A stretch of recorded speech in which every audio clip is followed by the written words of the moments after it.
Page 11, Sonatina in C major. You can Google what a sonatina is. It's just a short, small sonata. It's like a sound piece. I didn't mean to tell you what it is. I wanted you to Google it, but there you are. 2/4 time, no sharps or flats. Well, it's in the title. It's in C major. Okay. Let's take it one hand at a time. We got triplets. 1 and 2 and. 1 and 2 and. And you have to be able to go back and forth. So it's like 1 and 2 and 1 and 2 and 1, or 1 and 2 and 1 and 2 and, doesn't matter. Yeah, a piano player has to be able to go back and forth between triple and duple time, 2s and 3s, 3s and 2s. And here we got that. So you're starting here, and you're going to move around some, but starting here. 1 and 2 and 1 and 2 and 1 and 2 and, right there. 2 and 1 and, because the beat has to stay the same. Good luck with that. So third measure, 1, then fourth finger, just lift up and move.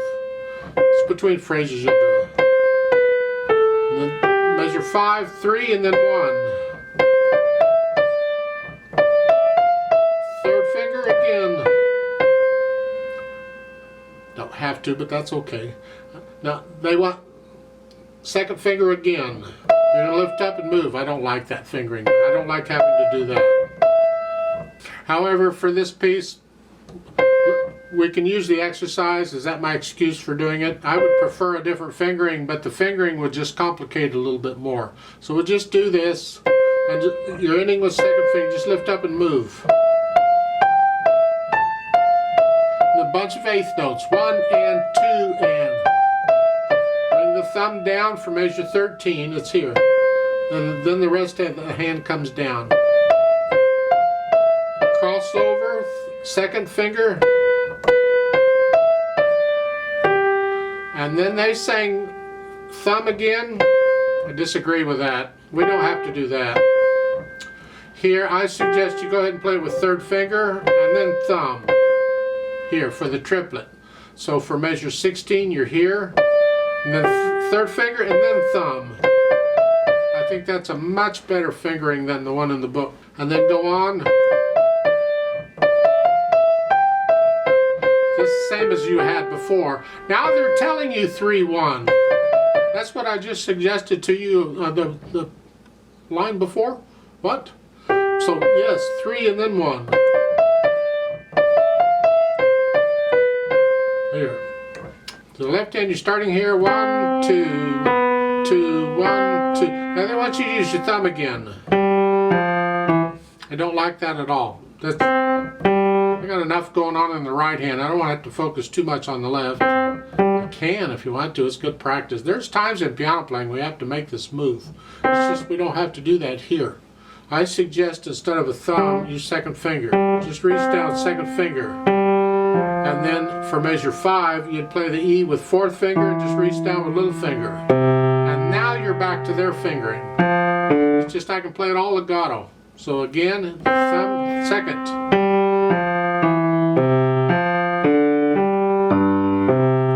I recommend that fingering instead. You do that again in measure 9, you're doing all this again. Connect all these half notes. And then for measure 16, you got treble clef. So you got one beat rest, just come up here. 1 and thumb on the C.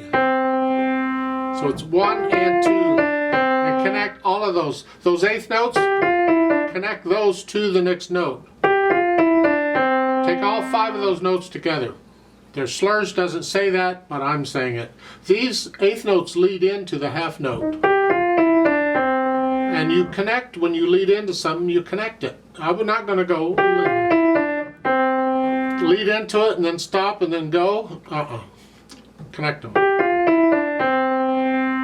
And then for the bottom line, again, same fingering as before. So 2, 3, 4, and then a little finger. So forth. Put the hands together. Slowly, 1 and 2. And 1 and 2 and.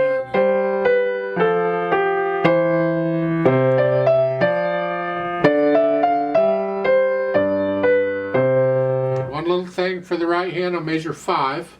If you don't want to use third because you were here, you could use third, that's fine. But you're here, you can also use 4. But for the triplet, we need the thumb. So whichever finger you use for the C, make sure you get a thumb on that first note in the triplet in measure 5. So let's go on to the end, the measure 9. You're here. And again, I'm connecting everything right now. Lots of 8th notes. Right there. When I play the C, the left hand comes up. I need to come up anyway because I got...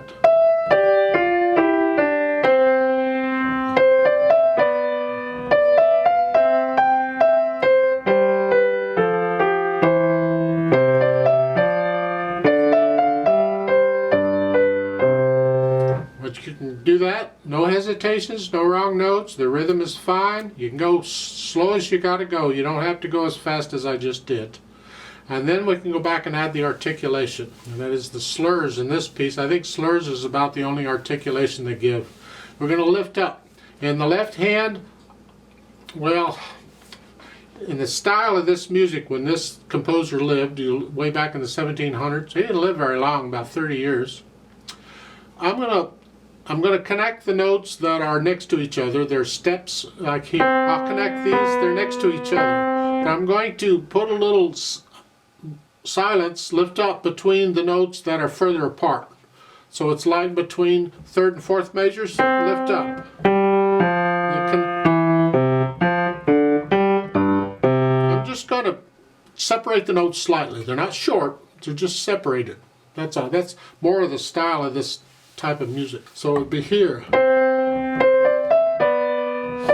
And that slur, that curved line over the triplet, that's not a slur. That's part of this triplet indication. A lot of times music, they beam the 3 notes together, they give you a 3, and they put the little line over it. Not all publishers do that. Some don't give you the little curved line. You get the 3 and that's it. Or they'll beam them together, of course. Beaming them together doesn't make them a triplet. You got to have the 3. That makes it a triplet. So don't treat these slurred lines on these triplets like slurs. They're not. Just play all of this connected.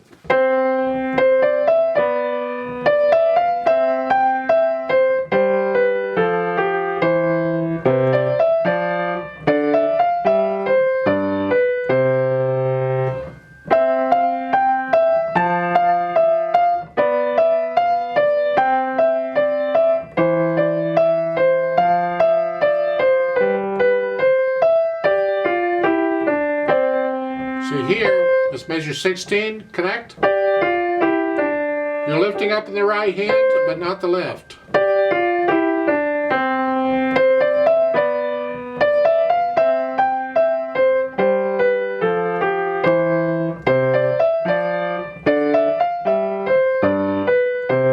So forth, you can add the dynamics.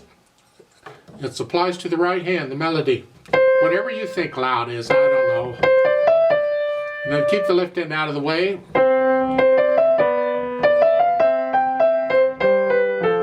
And then at the second line there in the middle, then decrescendo down to moderately soft, sort of soft. That's the right hand. The left hand needs to be very soft. Keep it out of the way. Because then on measure 9, now you're moderately soft. Here, and the left hand's out of the way. And now you're going to go down to soft.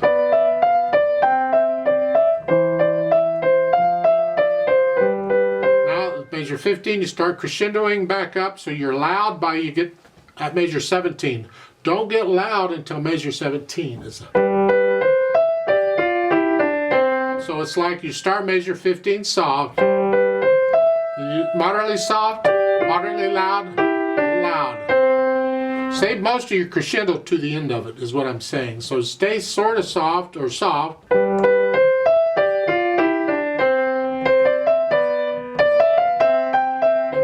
And then you stay loud until the last couple measures. You come back down to moderately soft, sort of. You're just dying away at the end. Don't slow down. Just get softer. Allegretto, Allegretto to me is a fun speed. It's between moderato and allegro. It's in between. So when I see allegretto in a piece, I immediately think a fun piece. I'm in a sort of a fun, happy mood here. It's going to be different for different people. I can't tell you exactly what it is. I mean, you can look it up. They'll give you metronome ranges of what it's only their opinion. But it's, what is it? It's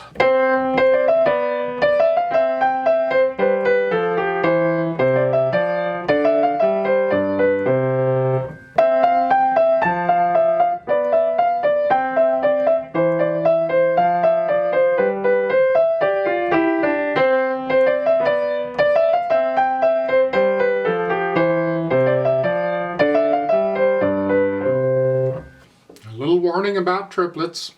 Those notes need to be even. The 1 and 2 and 1 and 2. They need to be even. So the triplet note and the note after them of the 4 notes all even. 1, 2, 3, 4. 1 and so make them even. The tendency is you want to play them uneven. So it's 1 and that's not a triplet. Or that's not a triplet. They have to be even. And it leads right into the next note. So there's no hesitation before you play the next note. No, it's got to flow right into it. Very important with triplets to learn to do that. I like to play it with you very slowly to double check the notes and the rhythms. I can do any dynamics. So let's just try it really, really slow. I'll give us 4 counts and let's try it together. One hand at a time if you have to. 1, 2, ready, go. 1 and 2.